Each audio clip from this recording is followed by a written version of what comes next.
This is the World of Sports Network presentation. Yes, sir. Yes, sir. Yes, sir. It's the G to the U to the R to the U. Continuing our NFL GM ranking. We're at number 22 right now, man. Y'all go ahead and go check out our other ones prior to this, okay? So number 22 is none other than Miami Dolphins general manager Chris Grier. Yes, Chris Grier has been with the Dolphins for roughly 4 years as far as the general manager, but he's been a lifelong Dolphins front office guy, man.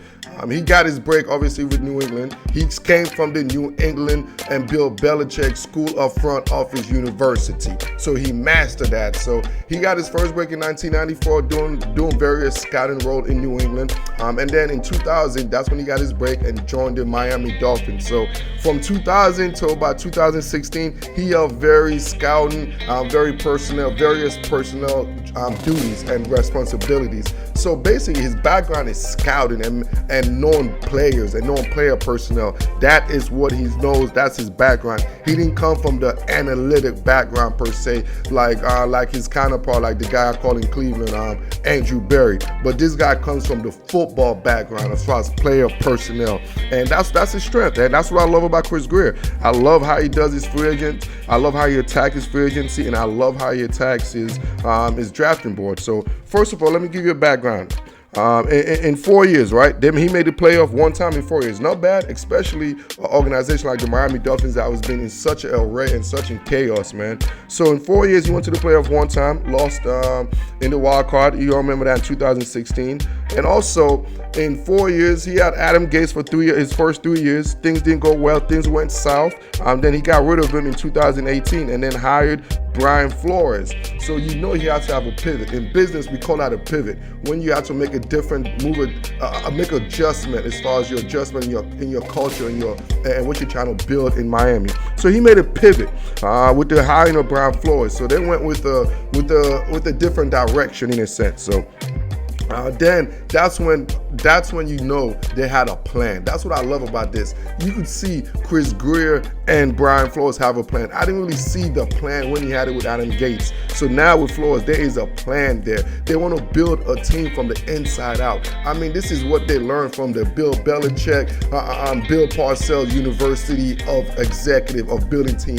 That's where they learn, and that's how they know how to build team, and that's what they're going to do, man. Build it from the inside out. So with that said, there's certain fundamental position group when you're establishing a team that you need to get high quality players. Certain fundamental group. You can't build an organization without having this type of high quality players in this grouping, right? You need a quarterback. You need an offensive line, a strong O-line. You need a strong defensive line, and you need a cornerback, an elite secondary. That's the fundamental group you need. You need those core grouping right there to be a contender and to be a consistent contender and to be a Super Bowl contender, all right? So moving forward, they did an excellent job with that, especially in the free agent market, man. I love what they did, Brian Flores and Chris Grier did in the free agent market. So they went with cornerback Byron Jones from the Cowboys.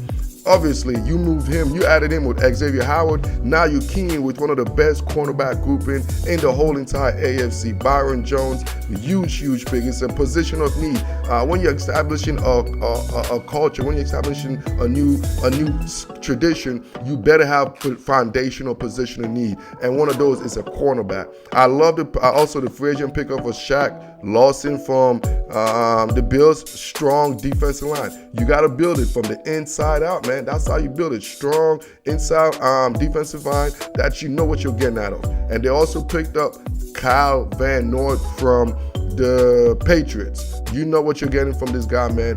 Versatile guy, inside, outside, locker room guy, man. So you establishing a sense of identity. So you have a sense of culture of building of players. That's what Chris Grier and company did as far as free agency.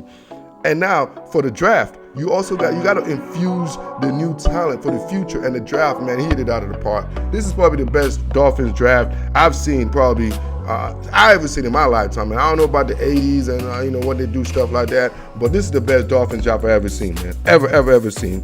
First of all, they got the franchise quarterback. That's what they're looking for. They feel like they were doing all this for the franchise quarterback, man. And they got their franchise quarterback. in Tua. Yes, I'm not even going to try to say his name. I'm just going to leave it as that. They got their franchise quarterback in Tua. And then they compound that with getting their protector.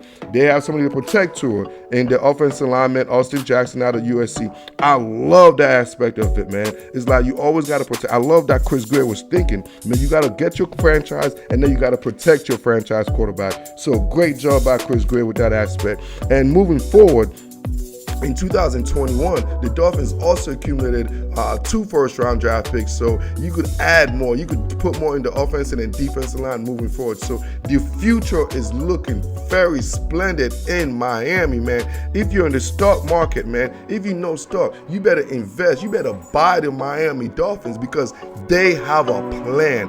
Chris Grier have a plan, and that's why he's ranked my number 22nd GM in my book. Y'all know the drill. Like this, love this, share this, and I am out.